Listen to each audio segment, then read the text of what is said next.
Welcome back, everybody, to the Retro Review. I am your co-host, DP, and I'm here with... The Baz, and today, Dan, we're talking Return of the Jedi.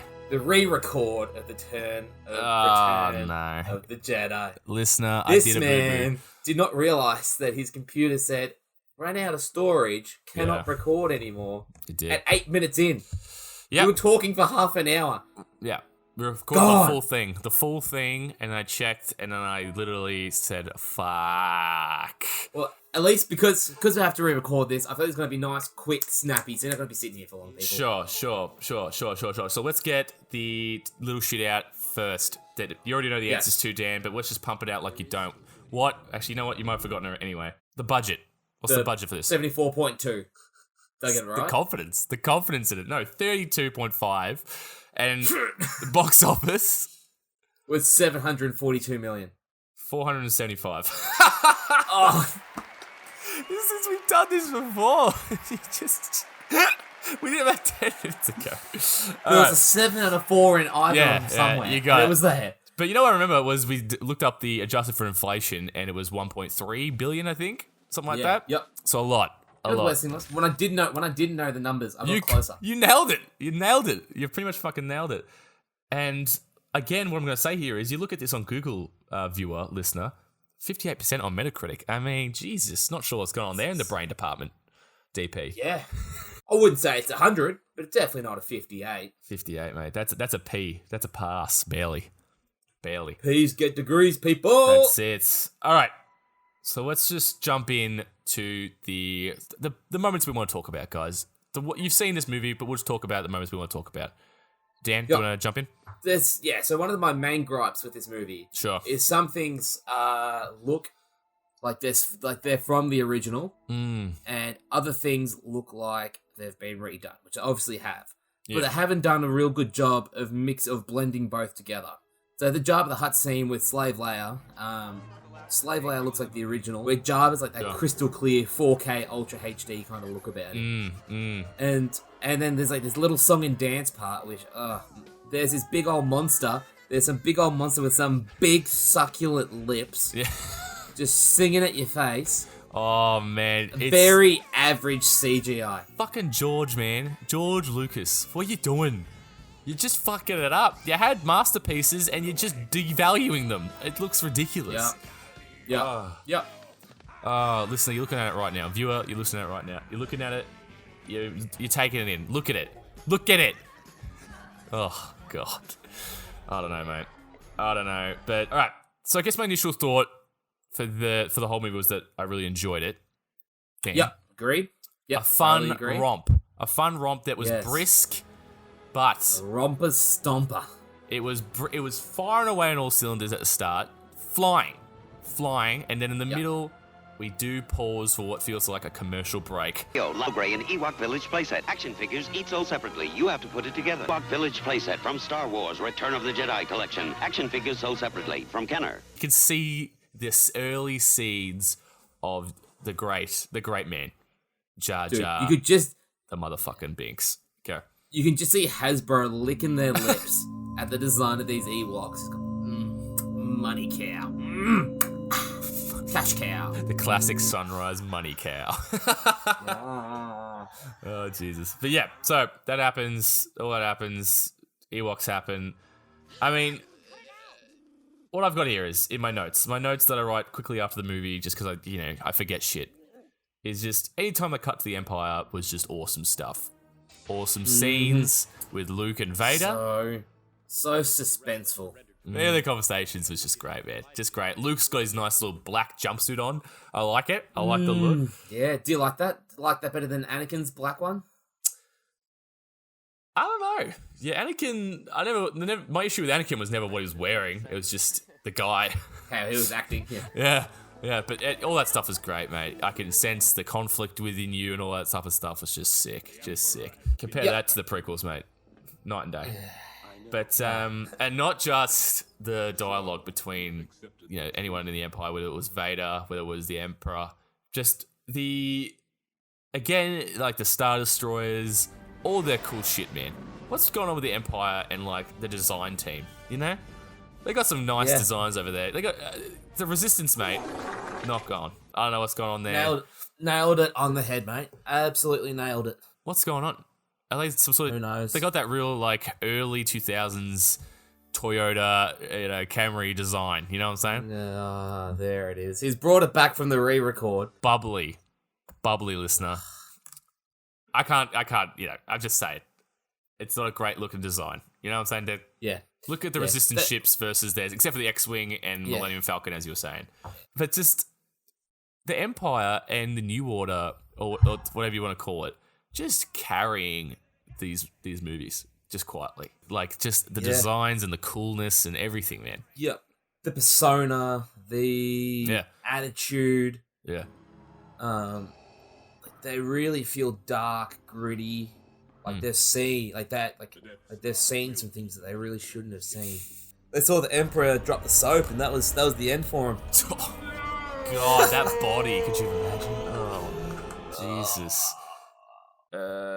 So end of the movie. I know we're skipping it. I'm just giving them the big hitted moments that I want to write down. At the end, they have the celebration. They've won. They blow up the second Death Star. Woohoo! Music's playing. Clearly, Lando in the background doesn't realize that what music is playing. He's clapping totally out of tune. Have you seen the clips of that? No. He's just like... I was not paying attention to this to the celebration scene apparently, because I don't remember half of it. I remember the fireworks and that, but I don't remember Lando clapping out of tune or the next thing you're gonna say. Yeah, just George Lucas, mate. You know, he just can't get out of his own way. You know, he can't do it. Just at the celebration scene, I assume in the original was just the Ewoks and they're celebrating. But of course he's got... I didn't mind them cutting to every planet at the end, showing, like, you know, it's a galaxy-wide event, right? I think that's actually a good change. But then he couldn't help himself but crammed the fucking Gungans down your throat one last time, Dan. You see him. You see Jar Jar. He's there. Thank God I didn't see that. I probably would have thrown something at the TV. Oh, mate. He's jumping. I think he's on top of the palace or whatever. Do you remember that in the prequels where the guy... Yeah. Yes! The orb, mate. The orb. I mean, what the fuck is going on there? Oh, no. The orb of mystery. But the celebration, Luke looks over and what does he see? Force ghosts. Talk to me. Now, this is something my old man pointed out because we were watching it together. There was Obi-Wan Kenobi. Next to him was someone who never was in the original trilogy. And that was Anakin Skywalker. But not just any Anakin Skywalker, not the one that we saw right at the end, or the Darth Vader. This was Hayden Christensen, Anakin Skywalker, from the prequels. Now, if you're someone who's watching it in release order, like you're supposed to, you're going to be like, who the hell is that? Like your dad. Yeah. But yeah, there you go. So that's just another George Lucas middle finger to all the original trilogy fans, I guess. So one of the things that I also liked about the movie was the lightsaber battle. Yes. I think this is hands down the best one in the trilogy. That they mix kind of like that. It's still that rough, tough, like basic kind of combat, but it's still got that choreographed feel to it. The Daniel Paul grittiness, it passes the check. Yes, it passes my grittiness check. And it's got that both fighters feel strong. One doesn't feel stronger than the other. One, you don't sit there and think, no, Luke shouldn't have won that, or no, Vader shouldn't have won that. You know, both feel like it could go either way. And like, you can even see like when Luke's slamming away at Vader and chops his hand off, you see that dark side come out of him. So and then the Emperor's like, there's the dark side in you. And that's when you're like, man, the Emperor's laugh. Feel good. Splinter in the Grass 2021. But yeah, so definitely a one of the best lightsaber battles. Yeah, it passes it's just, okay, maybe the action's not, breathtaking, but just the emotion behind it, like you were saying. It's just, there's layers, man. There's layers.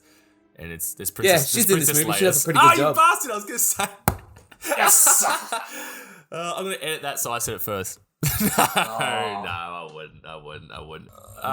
Yeah, it was great. And, I'm sure the Emperor, man, what a short-lived life, but, he really shot, his light shone bright. You know what I'm saying? It was a bright light. He only lasted 6 movies, so yeah. I mean, it's a shame. I really would love to see more of him in future movies, but you know what? It's understandable. It makes sense for this trilogy to wrap it up with his death, to be honest. Yeah. No point dragging it on. All right. We'll just we'll go final thoughts here. Be the last movie of the trilogy. What a great movie to have to finish it off. Like, yeah, it's good. Superb. It's got everything you need. It's got the highs, the lows, the love, the hate, yes, confliction. Like, it has everything it needs, and it carries itself. It carries itself as a standalone movie, as well as the last in this trilogy. Definitely worth watching if you haven't watched it before. Yeah, I don't want to jump in, but how many times did you pick up your phone?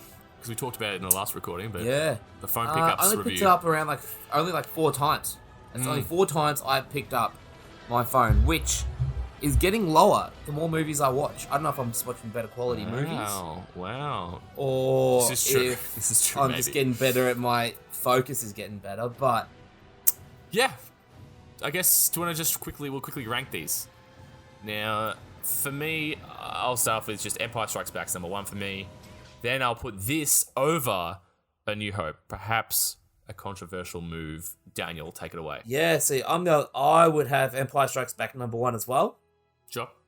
But I would hands down have A New Hope over this movie. Like, A New Hope's what set up this trilogy. Such a breakthrough movie. The ideas, like, that everything was just there, set up perfectly. And, I guess The Return of the Jedi kind of had everything already set up for it. It didn't have a lot to do to be a good movie. Whereas Star Wars had to do something to make itself stand out. Where The Return of the Jedi already had that following. It just needed to grow on the following. Yeah. No, it's great. It's a great point. I mean, yeah, I just enjoy... If I was talking about what I'd rewatch again, I'd probably rewatch the last 2 over A New Hope. Yeah, 100%. Because you know what? In hindsight, if they could have somehow... Because I wish maybe the crescendo of the trilogy was like the Death Star. If somehow in the first movie it was something else. But I guess that was the coolness of the first movie, wasn't it? But just... Could you imagine if there was no Death Star and in the third movie it was like, holy shit. This is like unheard of. Yeah. But... Yeah. I'm sure they'll never use a star-destroying, machine like that ever again in any other movies. They won't even show the Death Star ever again. You wouldn't think. Nah, no more Death Stars, no more big planet-killing, bases, nothing. I think it's been done to death. Nah. What are the odds of them bringing back like a Star Killer base or something? They wouldn't think about it. That's a good name, man. Write that down. Send that into Disney. That's actually a good name. Wonder what we're talking about. All right, I think we're done officially. That was good. That was good, listener. Thank you so much, everyone, for listening in to our retro review of The Return of the Jedi. Yes. I am your co-host, DP. I'm Alex Bezzacchini. Anyway, here's Wonderwall. Today is gonna be the day. Gonna be the day. Fade. Should have realized what you wanted to do. Oh, Bronny. My dog. Oh, Bronny's singing.